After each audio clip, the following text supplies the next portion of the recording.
Sigrid Kaag, Special Coordinator for the Middle East Peace Process and UN Senior Humanitarian and Reconstruction Coordinator for Gaza. Welcome to Al Arabiya. Delighted to be on your show, Talal. Thank you. I'd like to start by saying that you are a seasoned diplomat wearing many hats at the moment. In addition to the two titles I just mentioned, you are also personal representative of the Secretary General to the PLO and to the Palestinian Authority ad interim. Hence, my questions will be both humanitarian and of political nature within your mandates. I'd like to start by talking about UNRWA. Yesterday was the 30th of January. UNRWA, according to the Israeli government, can no longer operate in occupied territories as per the Knesset resolutions. We heard that yesterday, Thursday, the 30th of January, UNRWA workers worked normally in Gaza. But as the senior humanitarian coordinator for Gaza, if they get stopped from doing their humanitarian work by the Israeli authorities, you will be left to deal with the consequences of this decision. So what is being done to provide most of UNRWA services like humanitarian relief, health and education services? Who are you looking for assistance if this happens? Well, thank you very much, Talal. Of course, you start with, in a way, the elephant in the room. We've known for a long time the Knesset legislation was coming. Yesterday, indeed, was a critical day. First and foremost, we know that UNRWA had to take preparations to no longer have staff in its headquarters in East Jerusalem. It's also safeguarded its records. However, in the other areas of the West Bank, UNRWA staff reportedly were able to go about their business. When we speak to Gaza, of course, UNRWA, after the Palestinian Authority, was and is the largest employer, providing critical services in education and health, but of course also humanitarian assistance, particularly since the 7th of October. The scale of suffering, scale of humanitarian needs affect almost all of the population. So we've always said UNRWA is the backbone of our humanitarian effort, and we obviously need to continue to rely on what they can do.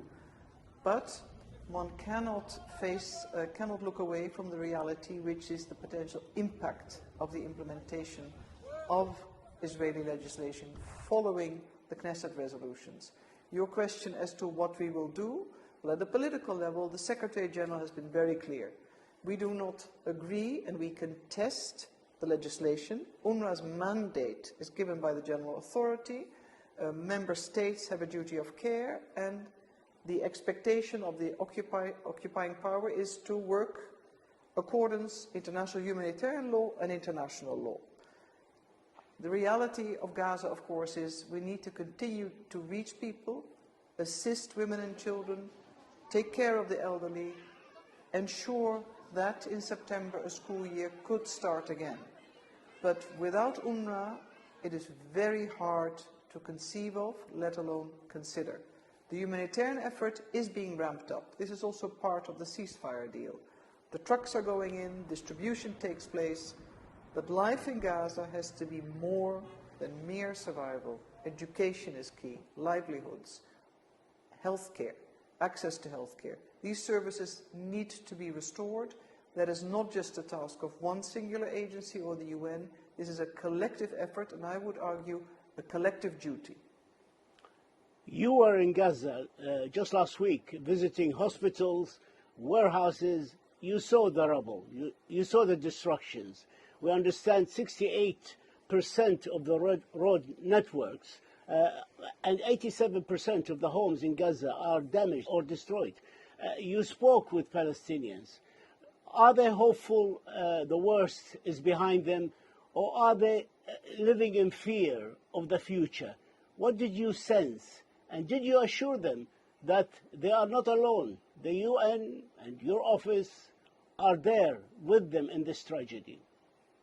Well, Obviously, we continue to assure and reassure Palestinian civilians in Gaza and also in the West Bank, including East Jerusalem, that the UN, as the voice and presence of the international community, is there alongside. And that speaks to the political level as well as humanitarian or development activities. But I think one has to be very modest in assuming that a visit or UN activities alone can assure people when they've suffered unprecedented trauma, destruction, and the future is very uncertain.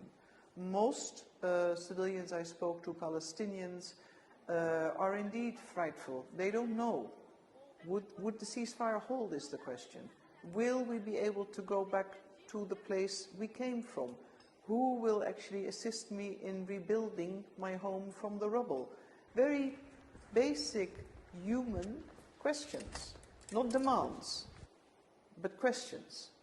Nobody could give an affirmative answer. We can speak to commitment, we can speak to the plans we have, we can speak to financing, but ultimately seeing is believing. These people have been through something I think you and I cannot even imagine. So we need to be there, we need to deliver, and all that counts is when you can see it and it's tangible. I'd like to ask you a human question, a human feeling maybe. When you were there, how did you feel yourself when you were listening to them? Well, I feel on the one hand very humbled. I think it's fair to say many of us, including myself, at times feel very helpless. We don't control the levers of power. We can only try to influence, do our best, and continue to do so. It requires a lot of determination and I think also stamina. But I've visited also in my former capacity as minister many places where conflicts took place or poverty and deprivation were at an all-time high, and I think one can only bow one's head as a fellow human being to our other fellow human beings. I think it's mostly unimaginable, and it's a privilege for us to be in the position where we can try to help, try to influence, and hopefully also realize what is ultimately the real issue on the table: peace and security, a safe and secure Israel, and a viable independent Palestinian state. That has to remain our goal. Is Israel, as the occupying power and as per international law obligations of the occupying power to the occupied, are they going to provide the people they occupy, the Palestinians, with necessary aid and services if they need them if they get to a desperate state where UNRWA work stop, agencies are not able to deliver? Will Israel take up its responsibilities as far as you understand? I think that's the question, to be honest, Talal, you'd have to ask to the Israeli officials, to the Israeli cabinet. What we see since the adoption and the start of the first phase of the ceasefire, phase 1, is that the volume of aid has dramatically increased.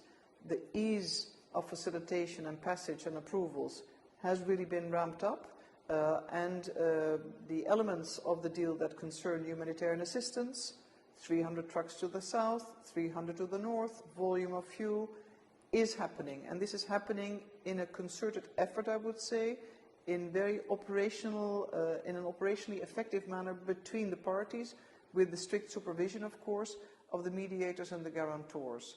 So far, so good, but it's not enough.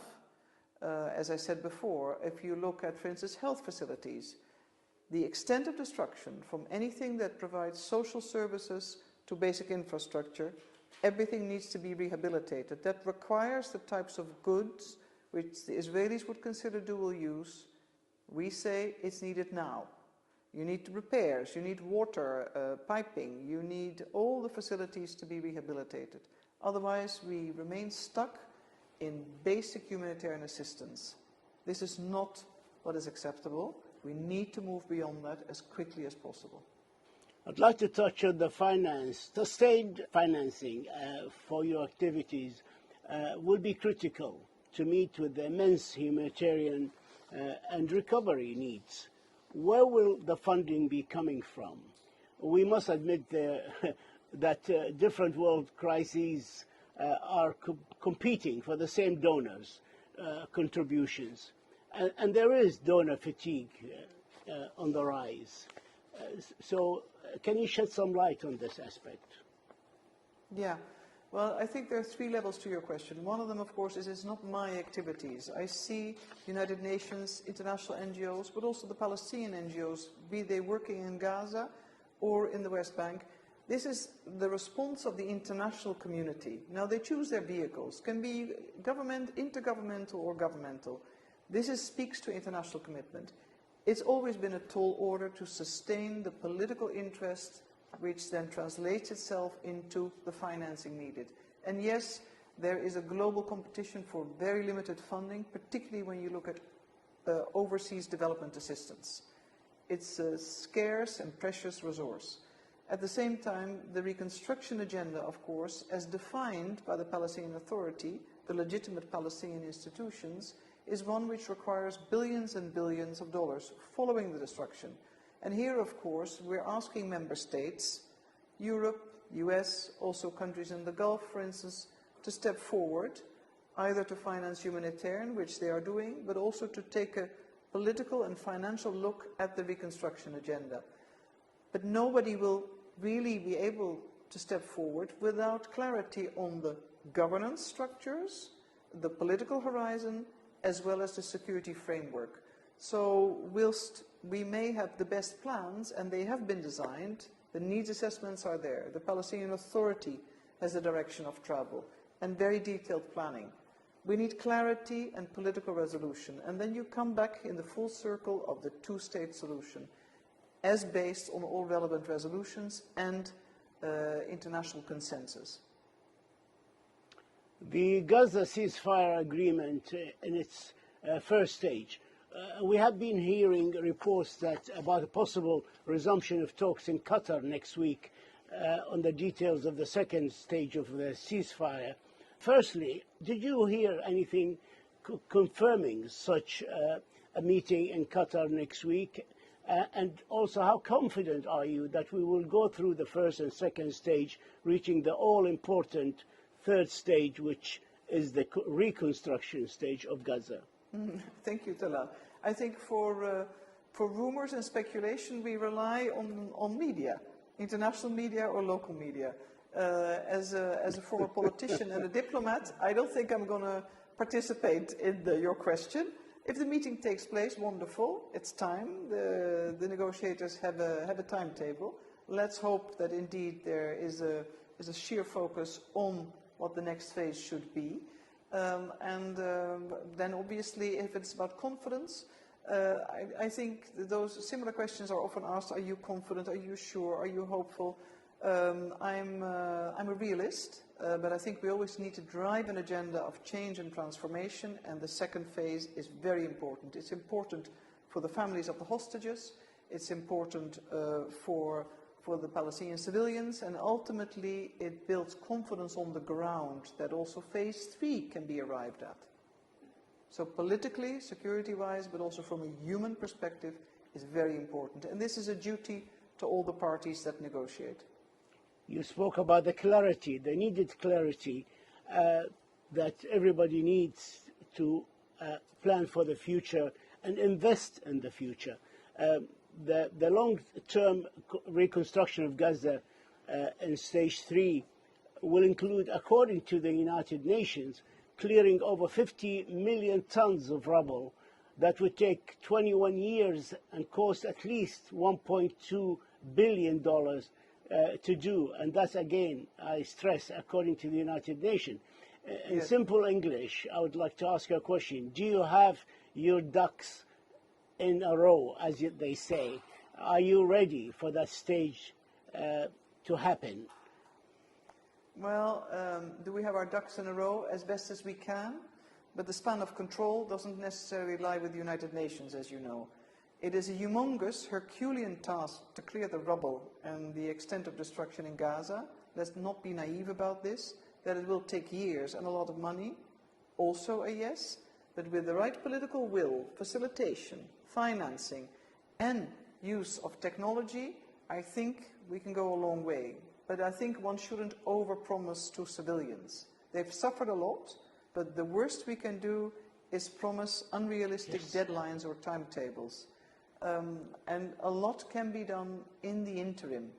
But I'm not naive about it, and I'm also not the technical person. But the studies are there, and also from the outside world, we have a lot of companies offering their assistance using the latest technologies. But of course, the Gaza Strip is a very confined entity, geographically.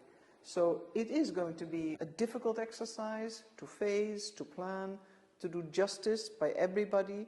We need to manage the expectations and at the same time be very mindful of the needs that everybody has.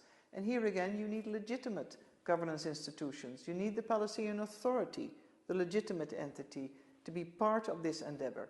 It's not for us to determine the priorities. This is where you need the legitimate political institutions to be leading from the front. I'd like to ask you about the West Bank. The Israeli military operation and settler violent attacks have intensified in the West Bank, leading to widespread displacement and severe restrictions in the Palestinian freedom of movement. As the Special Coordinator for the Middle East Peace Process and personal representative of the Secretary General to the Palestinian Authority, how do you envisage the best way to deal with the situation in the West Bank? That's a tough question. As you know, over the years and also in the recent period, the Secretary General, my predecessor, but also many foreign ministers have expressed their concern about the risk of escalation of violence in the West Bank, be it from armed groups or settler violence. We do not want to see the West Bank as a tinderbox. And it's extremely disconcerting, and time and again, innocent civilians are the victims. Now, ultimately, it comes back to the basic question. Are the prospects for a peaceful solution, the creation of the two-state solution, the process there too, we need to keep them alive and we need to regenerate them. This gives hope, it provides for stability, whilst we try to also engage and invest in livelihoods, economic activity, facilitate the freedom of movement. Ultimately, this is the only way forward. Otherwise, we risk seeing not only an escalation of violence in its different forms, but also it is a negative spiral. And it sends a message of hopelessness to many people. In the 21st century, peace and security are not only very real, they can be big destabilizing factors, particularly in this region, but we could also establish the foundations of a different future. That's the only one, to me, that is compelling. But it needs hard work, it needs commitment, and it is something that member states need to invest in, commit to, and help deliver. The United Nations is always there to accompany, to facilitate, to be part of the discussions or the mediation, and ultimately also we speak from a viewpoint of legitimacy. Time has caught up with us. This is my last question. In the light of US President Trump's proposal to resettle Palestinian refugees in Jordan and Egypt, either temporary or long-term, which has been rejected by a statement from both Jordan and Egypt and the Arab Ambassadors Group here at the United Nations last Tuesday, and in light of the hardline statements by Israeli ministers and government, is the two-state solution still viable or even possible to implement? Well, I think a number of the Arab countries, as you said, have spoken. The position of the United Nations has always been very clear when it comes to Security Council resolutions and international law.